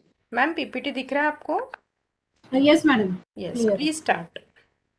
Yes. Respected Dr. Preeti Dharmik Madam, and good afternoon to all the participants. I have chosen the topic Biodiversity Law 2002 and Intergenerational Equity. Reason इस टॉपिक का ऐसा है कि इस सब्जेक्ट के ऊपर जन जागृति की एक बहुत ज़रूरत है. और दूसरा, हमारे पास जब भी ये लॉ एग्जिस्टेंस में आता है या हम इसके इम्प्लीमेंटेशन का बात करते हैं, तो एक क्वेश्चन हमेशा ऐसा आता है कि एनवायरमेंटल लॉज है, एनवायरमेंट हम प्रोटेक्ट कर रहे हैं, उसके बाद फिर से बायोडाइवर्सिटी लॉ क्यों? एंड तीसरा क्वेश्चन ऐसा है कि बायोडाइवर्सिटी लॉ ये 2002 में क्यों आया है, और इसके पहले क्या इसके बारे में हमें जानकारी नहीं थी या इसका एग्जिस्टेंस सोसाइटी में नहीं था. ऐसे बहुत से क्वेश्चंस है इस पर्टिकुलर लॉ से रिलेटेड. और एक जो इम्पोर्टेंट सेगमेंट है इसका, ये ऐसा है कि जब ये लॉ एग्जिस्टेंस में हमारे कंट्री में आया, इमीडिएटली जितनी भी इंडस्ट्रीज है जो बायोडाइवर्सिटी या जैविक विविधता जिसे हम कहते हैं, नैसर्गिक चीज का इस्तेमाल करते हैं अपने इंडस्ट्रीज में, फर्टिलाइजर्स में, फार्मेसीज में, इमीडिएटली इन्होंने सबने लिटिगेशंस फाइल किए डिफरेंट डिफरेंट कोर्ट्स में. और इसके बहुत से रीजंस हैं. तो एक्चुअली ये लॉ क्या है, क्यों एग्जिस्टेंस में आया, इसका एक जनरल अवेयरनेस की बहुत जरूरत है. और हम यहाँ पे सभी प्रोफेसर्स हैं, तो मैंने ऐसा सोचा कि this is the best forum to speak about this particular act. Madam next slide please. Yes, तो ये लॉ हमने इंडिया में पास किया बायोलॉजिकल कन्वेंशन होने के बाद. अभी बायोलॉजिकल डाइवर्सिटी पे एक इंटरनेशनल कन्वेंशन हुआ था जिसका नाम एक नेक्स्ट स्लाइड में आएगा. तो जब ये कन्वेंशन हुआ तो वहां पे बहुत सी कंट्रीज ने पार्टिसिपेट किया. नियर अबाउट 196 कंट्रीज ने मतलब पूरी दुनिया से 196 कंट्रीज ने इसमें पार्टिसिपेट किया, जिसमें इंडिया ने भी पार्टिसिपेट किया था. तो यहाँ पे उन्होंने एक एजेंडा दिया था जिसमें से 3 मेजर पर्पस से, वो है सस्टेनेबल यूटिलाइजेशन ऑफ रिसोर्सेज, उसका सॉवरेन राइट स्टेट्स को दिया गया है, और उससे जो भी हमारे एसोसिएटेड नॉलेज रहेंगे हम उसको रजिस्टर कर सकते हैं. अब ये बिल्कुल टेक्निकल नॉलेज हो गया. इसमें सिंपल ये उनका कहना था कि हमारी जो भी नैसर्गिक धरोहर है वो हमको प्रिजर्व करना है, और इससे रिलेटेड हमारे पास जो भी तरीके का हम जैसे जीव जंतु को पालते हैं या सिंपल हम अपना अनाज उगाते हैं, अनाज उगाने के बाद हम उसमें अपना खुद का, छोटे छोटे गांव में अगर आप देखेंगे तो अपने बीज खुद बनाते हैं. ये इसे हम लॉ की लैंग्वेज में ट्रेडिशनल नॉलेज कहते हैं. तो ऐसे प्रकार का जितना भी हमारे देश में इंफॉर्मेशन है उसको हमने रिटन डाउन करना चाहिए, उसको हमने लिख के रखना चाहिए आगे आने वाली जनरेशन्स के लिए. और इसके हमारे देश में जो भी विविधता है उसको हम सेव कर सकते हैं, सेवगार्ड कर सकते हैं, उसको डेवलप कर सकते हैं, उसको किस किस प्रकार से इस्तेमाल कर सकते हैं, पूरे लॉ में डिटेल में बताया गया है. और फर्स्ट टाइम सारे देशों ने इस एग्रीमेंट पे साइन किया इस बात पे कि जो हमारा स्टेट है, हमारी कंट्री है, इसके बीच में जो भी हमारी नैसर्गिक विविधता है उस पे हमारा कंट्रोल रहेगा, उस पे हमारा राइट रहेगा। तो वहां से ये कल्पना को हमने एक्ट में रूपांतर किया है या लॉ में रूपांतर किया है 2002 में। फिर बहुत बार ये क्वेश्चन में आता है कि इसके पहले क्या हम कुछ नहीं कर रहे थे, या इसका राइटिंग में या इसके प्रोटेक्शन वाइज में या इसके सेफगार्ड के रूप में हमने कुछ प्रोविजंस नहीं की थी क्या। तो इसको जनरली जोड़ा जाता है अलग अलग लॉज के साथ, जैसे एनवायरमेंट एक्ट है, फॉरेस्ट प्रोटेक्शन एक्ट है, वाइल्ड लाइफ प्रोटेक्शन एक्ट है। तो इसमें आज एक सिंपल मैं ये बताना चाहती हूँ कि हर एक चीज में, हर एक एस्पेक्ट में एक डिफरेंस है, और हर एक एस्पेक्ट एनवायरमेंट का एक दूसरे से जुड़ा हुआ है। अब हम बायोलॉजिकल डाइवर्सिटी कहते हैं तो ये हमारे पूरे देश की डाइवर्सिटी आ गई, जहाँ पे हम कहते हैं कि जो हमारा देश है ये एक बहुत डाइवर्स है। इसमें हमारा वर्ल्ड में एरिया 2.4% है, जहाँ पे हमारा 7.8% स्पेसीज है। पूरे अगर हम जग में देखते हैं तो सिर्फ इंडिया में इसकी जो स्पेसिफिक स्पीसीज है उसमें से 7.8% हमारे देश में है, जो एक बहुत बड़ा स्टेक है। ये बहुत बड़े बड़े देशों के पास भी इतने बड़े वैरायटी के स्पेसीज उनके पास नहीं है, जिसमें 45,000 स्पीसीज है प्लांट्स और माइक्रो ऑर्गेनिजम्स के रूप में, और 91,000 एनिमल्स के प्रकार है हमारे देश में। और हमने उसमें 4 इम्पोर्टेंट हॉटस्पॉट्स डिक्लेयर किए हैं जो यूनेस्को के हेरिटेज साइट में डिक्लेयर्ड हैं, जो Himalaya, Western Ghats, Indo Burman region और सुंदरलैंड के नाम से जाने जाते हैं। तो जब हमने इसको रिटन डाउन किया in the form of act, तो वर्ल्ड वाइड ये जाहिर हो गया कि जो इंडिया की बायोडाइवर्सिटी है ये बहुत एक यूनिक है, और जो जिसके पास बहुत ज्यादा लैंड एरिया है जो दूसरे देशों के पास, उसमें भी इतनी यूनिक प्रकार की प्रजातियां नहीं है। और फिर इस पे डिफरेंट डिफरेंट तरीके से इसके ऊपर स्टडी और रिसर्च इनिशिएट हुए, जिसपे फिर से हमको पता लगा कि जो हमारे लोग जिस तरीके से खेती करते हैं या जिस तरीके से फिशिंग करते हैं या जिस भी प्रकार से वो अपना अन्न भोजन हम उगा रहे हैं, उसमें हमने ऑलरेडी बहुत इंपॉर्टेंट इनिशिएटिव्स लिए हुए हैं। जाने या अनजाने, लिखा था या नहीं लिखा था, लेकिन जो हमारे ट्रेडिशनल तरीके हैं वो एनवायरनमेंट और बायोडाइवर्सिटी के लिए बहुत सूटेबल थे। लेकिन कहीं कहीं जहां हम अर्बनाइजेशन कर रहे हैं या बहुत से ऐसे भी रीजन है जिसकी वजह से इसका नुकसान भी हुआ है, तो इसके लिए लॉ में इसकी स्ट्रैटेजीज भी बताए गए हैं कि हम इसको सेफगार्ड या कंजर्व कैसे करेंगे। तो इसमें पहला आप वर्ड देख रहे हैं इन सीटू कंजर्वेशन। इसमें ये कह रहे हैं कि जो ऑलरेडी हमारे पास चीजें हैं उसको हम उसी जगह वहीं पे सेफगार्ड करेंगे। लाइक फॉर एग्जांपल जंगल है, तो उसको उसी सिचुएशन में हम प्रोटेक्ट करने की कोशिश करेंगे या उसी तरह उसको मेंटेन करने की कोशिश करेंगे, क्योंकि जितना कवर होना चाहिए वो हमको खराब नहीं करना है। देन एक्स सीटू कंजर्वेशन है। ये कंजर्वेशन है मतलब हम जो नेचुरल तरीके से नहीं है लेकिन हमारे पास और कोई अगर तरीका है तो उसमें हम इसको कंजर्व या सेफगार्ड कर सकते हैं।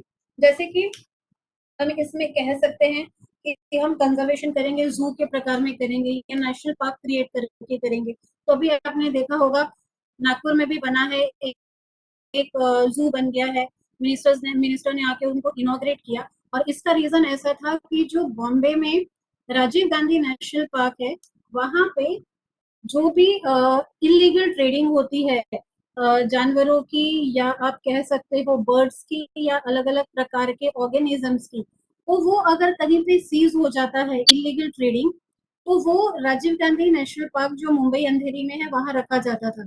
अब धीरे धीरे वो जो उद्यान है वो ओवरलोडेड हो गया, उसमें से कुछ बर्ड्स बाहर उड़ के आ जाते थे जो गाड़ियों से कारण उनके लाइफ को नुकसान था। इसीलिए वो एक एक्सटेंशन नागपुर में किया गया है, क्योंकि यहाँ ऑलरेडी ये गवर्नमेंट की फॉरेस्ट की जगह थी, तो इसलिए यहाँ पे ये डेवलप किया।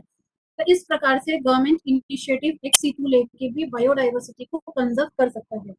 थर्ड है एंथ्रोपोजेनिक प्रेशर।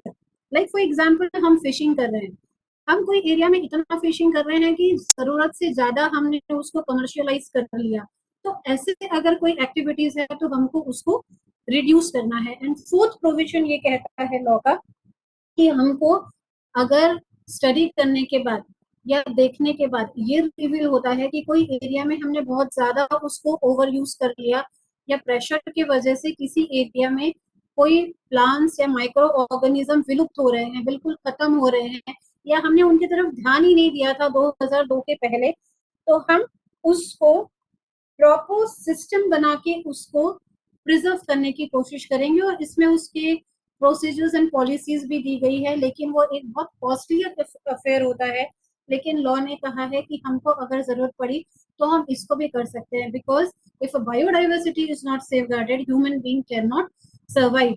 और यहाँ पे तो बहुत से एग्जांपल्स है एनवायरमेंटल स्टडीज में, इवन रिफ्रेशर कोर्स में बताया जाता है कि अगर मधुमक्खी नहीं रहेगी तो कुछ दिनों के बाद आपको ये एंटिसिपेट कर लेना चाहिए कि human person also can not survive. इसलिए अगर हमको ऐसे कोई रिहेबिलिटेशन की रिक्वायरमेंट के लिए भी अगर जाना पड़ सकता है जो इवन कॉस्टलियर अफेयर है, तो we have to adopt that mechanism. The law says like this. Next slide please. अब हम ये सब करेंगे, बायोडाइवर्सिटी हमारे सोसाइटी में है, हम उसके बिना सर्वाइव नहीं कर सकते। लेकिन हमने ये कन्वेंशन 1992 में आने के बाद ही क्यों सोचा है? एक क्वेश्चन ये बहुत इंपॉर्टेंट हमारे सोसाइटी में लिया जाता है। एंड सेकेंड, इसके ऊपर फिर से एक डिस्कशन हुआ था जिसे नयोगा प्रोटोकॉल कहते हैं। तो ये दोनों एक जनरल लेमैन के लिए भी इंफॉर्मेशन के लिए बहुत जरूरी है, because this is the basic convention जहाँ पे एग्रीमेंट पास हुआ और उसके बेसिस पे हमारे देश में हमने बायोडाइवर्सिटी लॉ 2002 जनरल पूरा बना के एग्जिस्टेंस में लाया। अब ये 3 राइट्स हमको देता है। ये कन्वेंशन ने क्या किया कि हर देश को ये एक बेंचमार्क बना दिया कि हर एक कंट्री को अपना बायोडाइवर्सिटी प्रिजर्व करना है फर्स्ट ऑफ ऑल। सेकेंड, उनको डॉक्यूमेंटेशन करना है। तो अभी आप कोई कंट्री का अगर साइट खोलते हैं या व्यू करते हैं तो आपको उसके बायोडाइवर्सिटी देखना चाहेंगे, तो बहुत से कंट्रीज ने अपडेट किया है कि उनके पास प्लांट्स कौन से हैं, एनिमल्स कौन से हैं, कौन से माइक्रो ऑर्गेनिजम्स है, कौन से उनके कंट्री में जो भी प्रकार का एनवायरनमेंट है उसमें क्या सुटेबल है, वो उसके ऊपर क्या स्ट्रेटजीज इवॉल्व कर रहे हैं। ये एक मैंडेटरी प्रोविजन इस पर्टिकुलरली नयोगा प्रोटोकॉल से एग्जिस्टेंस में आया। द रीजन वाज हर एक स्टेट को ये बताया गया है कि आपकी जो बाउंड्री है, क्योंकि हम जब अपना देश है तो हमारी चारों तरफ से बाउंड्री है, इस बाउंड्री के अंदर जितना भी नैसर्गिक जैविक विविधता है वो आपकी है। आप उसको प्रिजर्व कर सकते हैं, प्रोटेक्ट कर सकते हैं, उसके ऊपर रिसर्च कर सकते हैं, उसको जेनेटिकली मॉडिफाई कर सकते हैं और अपने रिसोर्सेस को या अपने रिक्वायरमेंट को पूरा करने के लिए उसको यूटिलाइज कर सकते हैं, ये प्रोटोकॉल ने बताया। उसके बाद और भी बहुत से इश्यूज आए, जैसे अपन कहीं किसी से बाउंड्री शेयर करते हैं या किसी के पास हमारा पानी का किनारा हम शेयर करते हैं, लाइक समुंदर ही है एक देश और दूसरे देश के बीच में, तो उसको हम कैसे शेयर करेंगे, उसके बारे में भी बहुत से इसके बाद जो मैंने कन्वेंशंस मेंशन किए हैं उसमें डिसीजन या डिस्कशन लिए गए। और जैसे वर्ल्ड हेरिटेज साइट हमको डिक्लेयर करना है, वो डिक्लेयर हम एक बार कर देते हैं तो वहां का बायोडाइवर्सिटी कंपलसरी हो जाता है कि हम उसमें फिर इंटरफेयर नहीं करेंगे। ऐसे स्टेप्स सभी देशों को बताए गए कि वो इनिशिएट करें।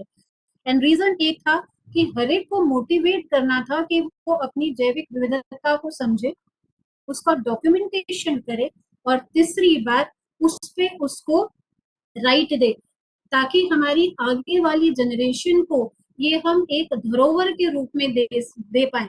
इसलिए मैंने वर्ड लिखा था अपने टाइटल में इंटर जनरेशनल इक्विटी, जिसका सिंपल मतलब इस प्रोविजन में बताया गया है कि जो हमारी आगे आने वाली जनरेशन है उसको भी पता होना चाहिए कि हमारी बायोडाइवर्सिटी किस प्रकार की है और हम उसको कैसे कैसे प्रिजर्व या प्रोटेक्ट करते हैं। ये 3 कन्वेंशन का ये आउटकम है। Madam next slide please. उसके बाद ये और बहुत से कन्वेंशन है जो एक के बाद आना शुरू हो गए, क्योंकि एक जन जागृति का मिशन हम कह सकते हैं जो एग्जिस्टेंस में आया, जहां हमने कहा कि इलीगल ट्रेडिंग को हमको कम करना है इन एनिमल्स एंड बर्ड्स, क्योंकि मैं एक्चुअली वीडियो शेयर करना चाह रही थी, मैं कर नहीं पाई। उसमें एक वीडियो रिवील हुआ था कुछ 8 महीने पहले, जहाँ पे दिखाया गया है कि for having the tusk of the elephant, अब एलिफेंट कितना बड़ा जानवर है, 4 से 6 एलिफेंट को ऐसे क्या कहते हैं, एरो में डाल के पिन मार के बेहोश किया जाता है, फिर उनको कलेक्ट करके भूसे में सबको कवर करके उनको जला दिया जाता है, 4-4 6-6 एनिमल्स को, जस्ट टू हैव उसके 2 दांत। Tusk same is happening with rhinoceros and very big animals, क्योंकि उसका मल्टी 1000 करोड़ में यानी 3rd लार्जेस्ट इंटरनेशनल ट्रेड अभी बर्ड्स और एनिमल्स के पार्ट्स में होता है। तो ये जो 1973 का आपको कन्वेंशन दिख रहा है, ये उसके लिए एग्जिस्टेंस में आया कि अगर हमको अपने बायोडाइवर्सिटी प्रोटेक्ट करना है तो हमको अपने एनिमल्स प्रोटेक्ट करने हैं, बर्ड्स प्रोटेक्ट करने हैं, माइक्रो ऑर्गेनिजम्स भी प्रोटेक्ट करने हैं, हमारा जो बेसिक फ्लोरा और फौना है वो पूरी तरीके से हमको प्रोटेक्ट करना है। और अगर हम इसका इलीगल ट्रेड करेंगे, अनरिकग्नाइज्ड तरीके से उसको अगर मारते जाएंगे या यूटिलाइज करते चले जाएंगे, तो हम उसको प्रोटेक्ट कर ही नहीं पाएंगे। और अगर हम इसको नहीं प्रोटेक्ट करेंगे तो हम खुद भी सरवाइव नहीं कर सकते हैं। ये सब एक कन्वेंशन के बाद सबने हमको समझाया और इसलिए हम यहाँ तक आए कि हमको उस पे सॉवरेन राइट्स देशों को देना ही पड़ेगा। Madam next slide please. तब उसके बाद जब हमारे पास कोई भी इंटरनेशनली प्रोविजन या कॉन्फ्रेंस हम अटेंड करके लॉ बनाते हैं, तो हम डायरेक्टली उसको नहीं बना सकते हैं। ये एक हमारा जनरल अवेयरनेस या इंफॉर्मेशन का एरिया है। उसमें हमारे कॉन्स्टिट्यूशनल में प्रोविजन होनी चाहिए या कॉन्स्टिट्यूशनल लॉ में उसका प्रोविजन कहीं ना कहीं होना चाहिए। तो इसलिए हम अगर कॉन्स्टिट्यूशन को देखते हैं कि जैसे मैंने कहा कि इंटरनेशनली सब देश पार्टिसिपेट किए थे, ब्राजील में ये कॉन्फ्रेंस हुई थी, उसके बेसिस पे हमने डिसीजन लेके ये लॉ बनाया। लेकिन क्या ये हमारा फंडामेंटल लॉ हमको परमिशन देता है ऐसा करने की? तो इसके क्वेश्चन के लिए ये 3 पर्टिकुलर आर्टिकल है कॉन्स्टिट्यूशन के, जिसमें से आर्टिकल 51 है जो कहता है यस, अगर हमने कोई इंटरनेशनल कॉन्फ्रेंस में हमारे स्टेट के रिप्रेजेंटेटिव गए हैं, उन्होंने हमारे कंट्री के लिए कोई इम्पोर्टेंट योजना पे साइन किया है, तो वो वापस आके हमारे देश में डिस्कशन होगा। अगर हमको वो सही लगा तो हम उसको रेटिफाई कर सकते हैं। और इंटरनेशनल प्लेटफॉर्म पे अभी तक का सिचुएशन ऐसा है कि कोई भी डिसीजन मेजोरिटी बेसिस पे होता है। लाइक फॉर एग्जांपल 196 देश इसमें पार्टिसिपेट किए और अगर उसमें से 2/3 पॉजिटिवली हाँ बोलते हैं, तो जनरली वो सारी बातें जो एग्रीमेंट में कही गई है वो पारित होके उसके ऊपर हर देश अपना इम्प्लीमेंटेशन कर सकता है। डायरेक्टली भी कर सकता है या उसको लॉ भी बना के कर सकता है। अब लॉ का बनने का सिंपल प्रोविजन है, लोकसभा राज्यसभा से वो पास होता है और फिर वो एग्जिस्टेंस में आ जाता है।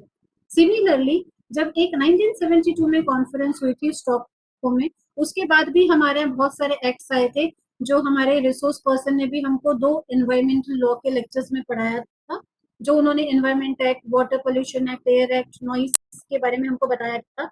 तो उसी दौरान ये 48A और 51AG ये 2 अमेंडमेंट हमारे कॉन्स्टिट्यूशन में हुए थे, जहां ऑलरेडी कहा गया था कि हमारा जो वाइल्ड लाइफ है और जो हमारा नेचर है उसको प्रोटेक्ट करना ये स्टेट की भी ड्यूटी है। और 51AG में बोला गया था ये हर एक सिटीजन की भी रिस्पॉन्सिबिलिटी है। और इसमें एक बहुत इंपॉर्टेंट वर्ड है जो कहता है कि सिर्फ हमको प्रोटेक्शन नहीं करना है बट हमको उसके साथ कंपैशन भी होना चाहिए। Compassion means you should have a feeling that the survival of even a small bird and organism is equally important as you feel your existence is। इतना बड़ा ये कॉन्स्टिट्यूशन के प्रोविजन का कहना है। और इसके तहत जो हमने अभी कन्वेंशन देखे उसमें जो डिसीजन लिया गया है उसके बेसिस पे ये एक्ट हमारे देश में इंटर जनरेशनल इक्विटी के लिए बहुत इंपॉर्टेंट है। Madam next slide please.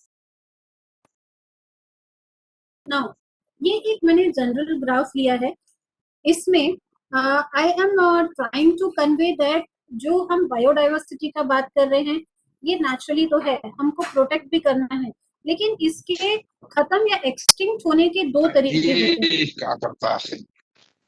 एक Chandrashekhar sir natural please mute करा। Yes, ma'am. Please continue. Yes, जो हमारा बायोडाइवर्सिटी है ये दो तरीके से इंटरफेयर होता है। एक तो नेचुरली भी एक्सटिंक्ट होता है और एक आर्टिफिशियली मैन के इंटरफेरेंस या हमारी एक्टिविटी से भी एक्सटिंक्ट होता है।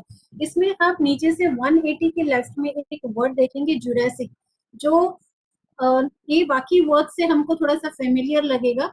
जैसे हमने जुरासिक पार्क या ऐसे मूवीज देखे जिसमें हमने देखा बड़े बड़े डायनासोरस से, फिर उसको हम कंपेयर करते हैं कि आज की लेपर्ड या जो हमारी आज की छिपकली है वो एक बड़ा जानवर, अभी उसका छोटा सा रूपांतर हो गया है। उसी प्रकार जब साइंटिफिक स्टडीज इनिशिएट हुए बायोडाइवर्सिटी में, तो उसमें अलग अलग स्टेजेस दिए गए हैं जो राइट में है, जैसे परिमैन एज है, टेरिसिक ट्रिसाइक एज है, क्रेटिकस एज है। इसमें ऐसा बताया गया है कि स्लोली एंड ग्रेजुअली हमारा जो बायोडाइवर्सिटी है वो नेचुरली अपने आप भी कुछ सालों के बाद इवॉल्व होता है और वो चेंज होता चला जाता है। और जो हमारे इर्द गिर्द के जीव जंतु या जानवर है या प्लांट्स है, वो अपने आप ही अपनी वेराइटीज में इंक्लूजन, एडिशन और सब्ट्रैक्शन उनके होते रहते हैं। तो this is something natural which is still that beyond the control of a human being. तो ये हमको कहीं ना कहीं एक्सेप्ट करना ही पड़ता है, और इसके अलावा भी हम उसका डिटोरिएशन ना करें, ये हमारे लिए बहुत जरूरी है, ये स्टडीज रिवील करती है। क्योंकि जब तक ये कन्वेंशन से ये लॉ एग्जिस्टेंस में नहीं आया था, तो ये एस्पेक्ट भी बहुत ज्यादा लोगों ने स्टडी नहीं किया था कि नेचुरली कितना परसेंट वो चेंज होता है और आर्टिफिशियली हमारी इंटरफेरेंस यानी ह्यूमन की एक्टिविटीज की इंटरफेरेंस से कितना ये चेंज हो रहा है। तो एक ये भी एक इम्पोर्टेंट एस्पेक्ट है which everybody should know about the biological diversity. Madam next slide please. Now इसमें जब कभी भी हम बायोडाइवर्सिटी लॉ या इसके प्रोविजंस के बारे में कहते हैं, तो लोग कहते हैं कि गवर्नमेंट को प्रोटेक्ट करना चाहिए, लोगों ने इसके बीच में इंटरफेयर नहीं करना चाहिए, हम क्या कर सकते हैं, पॉलिसीज बनी है, लोग इसको मानते ही नहीं है। लेकिन जब बायोडाइवर्सिटी की बात आती है या इसकी इम्प्लीमेंटेशन की बात आती है, तो इसमें सिर्फ गवर्नमेंट एजेंसीज या स्पेसिफिक इंडिविजुअल का रोल नहीं है, यहाँ पे बहुत सारे स्टेक होल्डर्स है। Because like for example any industry is there, या फार्मास्यूटिकल का इंडस्ट्री है। बहुत सिंपल, हम नागपुर के बैद्यनाथ का एग्जाम्पल ले लेते हैं। फॉर एग्जाम्पल वो अभी 100 किलो हर महीने आंवला यूज करते हैं, उसके लिए वो जंगल में ही जा रहे हैं या कहीं पे प्लांटेशन किया हुआ है वहां से वो आंवला इस्तेमाल कर रहे हैं, या एनी वन रिसोर्स और a product which is given to us by the nature. पर आप उसको कितना लेंगे, कितना परसेंटेज आप तोड़ सकते हैं, उसमें आप कुछ गवर्नमेंट को सेस या रॉयल्टी दे रहे हैं क्या, और इसमें ये वापस इतना उगते रहना चाहिए, इसके लिए आपने कुछ किया है क्या। और जहां से आप ये पर्टिकुलर प्रोडक्ट ले रहे हैं, इसका मतलब ये है कि वो पर्टिकुलर जगह की वो बायोडाइवर्सिटी वो पर्टिकुलर प्रोडक्ट के लिए बहुत अच्छी है, तो उसको री एस्टेब्लिश या री इंस्टेट करने के लिए आप क्या कर रहे हैं।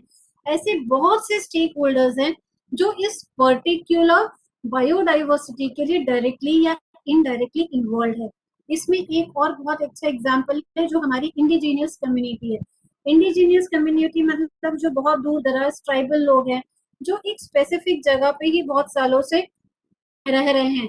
इसमें हमारे महाराष्ट्र में गढ़चिरौली का एग्जाम्पल बहुत अच्छा है, जहां वो महुआ उगाते हैं और एक स्पेसिफिक तरीके से ही उसको आज तक यूटिलाइज कर रहे हैं, जिसकी वजह से वो जंगल आज भी प्रोटेक्टेड है। So this type of areas are already declared as heritage site by the government of India, and they are given lot of privileges by the government to further promote and protect this type of a biodiversity. और ऐसे ही जो हमारे बहुत से India के बहुत से areas में है, जो ट्राइबल लोग अपना बेसिक तरीके से लाइफ आज भी गुजार रहे हैं, उनके वजह से बहुत सारा जो जैविक विविधता हमारी है आज तक जिस तरीके से एक्चुअली होनी चाहिए उसी तरीके से प्रोटेक्टेड है। ऐसे ही जब हम बायोडाइवर्सिटी लॉ के बारे में पढ़ते हैं, तो it is not only the area of a government and the people, but lot of stake holders are involve which they have to understand their responsibility, how they are interfering or involved with the issue of biodiversity, and how they have to work it out for protecting for the upcoming or future generations which will come in the future. Madam, next slide please. Ma'am, अब how यहाँ many slides are remaining? बस madam दो या तीन होंगे last. जी. Now यहाँ पे फिर से कोलैबोरेशन हुआ स्टेक होल्डर्स का. ये लॉ के जो मैंने अभी स्टेक होल्डर्स बनाए उनके कारण तो हमारा नेशनल बायोडाइवर्सिटी अथॉरिटी क्रिएट हुई है जो चेन्नई में है. स्टेट बायोडाइवर्सिटी जनरली हर स्टेट में है. एक लोकल या रूरल एरियाज में बायोडाइवर्सिटी मैनेजमेंट कमेटी बनाई गई है जहाँ हम प्रोफेसर्स का बहुत काम है. They have to go for documentation and here the indigenous people and stake holders can help each other. और मैंने बहुत सारे रीजंस दिए हैं जिसकी वजह से हमारा बायोडाइवर्सिटी कॉन्स्टेंटली डिस्टर्ब हो रहा है. Now I will not explain because they are very simple. By reading we can understand. Madam, next slide please. At the most interesting thing is this, मैं जिसके लिए मैंने एक्चुअली ये प्रेजेंटेशन सिलेक्ट किया है देने के लिए, ये एक हाई कोर्ट का जजमेंट है Vishakha versus union of India. और सॉरी स्पेलिंग अलग है, रॉन्ग होगी, वो यूनियन ऑफ इंडिया होना चाहिए, एम हो गया. यहाँ पे ये एक ऑलिव रिडली टर्टल है. ये जो कछुआ है उसका नाम है. ये विशाखापट्टनम का पोर्ट है. ये ऑलिव रिडली टर्टल क्या करता है, समुद्र से बहुत दूर आता है, एक पॉकेट बनाता है, वहां पे अपना एग ले डाउन करता है और वापस पानी में चला जाता है. स्लोली एंड ग्रेजुअली यहाँ पे ये देखा गया है कि ये जो एग ले डाउन करता है वो लोग आके उसको लेके चले जाते थे क्योंकि वो बहुत अच्छे दाम में बिकता है, या उसका ये ट्रेडिंग स्टार्ट हो गया इस पर्टिकुलर बेल्ट में. तो स्लोली एंड ग्रेजुअली पता लगा कि पर्टिकुलर ये टर्टल का वहां पे रिडक्शन हो गया है ग्रोथ में. फिर गवर्नमेंट ने के पास किसी ने कंप्लेंट किया, फिर उसमें केस फाइल हुआ, एक एनजीओ ने फाइल किया, तो पता लगा कि ऐसा ये एक्टिविटी हो रहा है. Like this, number of initiative has been taken by the Supreme Court and High Court to protect this particular type of a species in our country. और सेम एक जो दूसरा केस मैंने मेंशन किया है, यहाँ पे भी बहुत से ऐसे केसेस आए थे ये फॉरेस्ट एंड इकोलॉजी को प्रोटेक्ट करने के लिए, जहाँ पे हाई कोर्ट के डायरेक्ट स्ट्रिक्ट ऑर्डर्स और डायरेक्शंस इशू किए गए हैं कि nobody has the right to interfere with the basic environment and ecology, and here everyone has the duty and responsibility to protect the wildlife and the flora and fauna with which we are associated. Next slide please. And in conclusion I can say that जो भी हमारा नैसर्गिक जैविक विविधता है वो हमारा एक गिफ्ट है, वो हमको नेचर ने दिया है. हम उसके साथ इंटरफेयर तो करते हैं बट हमको उसको प्रोटेक्शन और रिजुविनेशन की जरूरत है. एंड सेकेंडली, अगर हम उसको पूरा ही टोटली 100% यूटिलाइज कर लेंगे तो हम आगे आने वाली जनरेशंस के लिए कुछ भी नहीं छोड़ेंगे. It means in the name of nature and biodiversity many things they cannot have the usability of it if we become very very selfish. That's why we have to respect it. And जो गांधी जी ने कहा है कि there is enough for everyone's need but not a greed.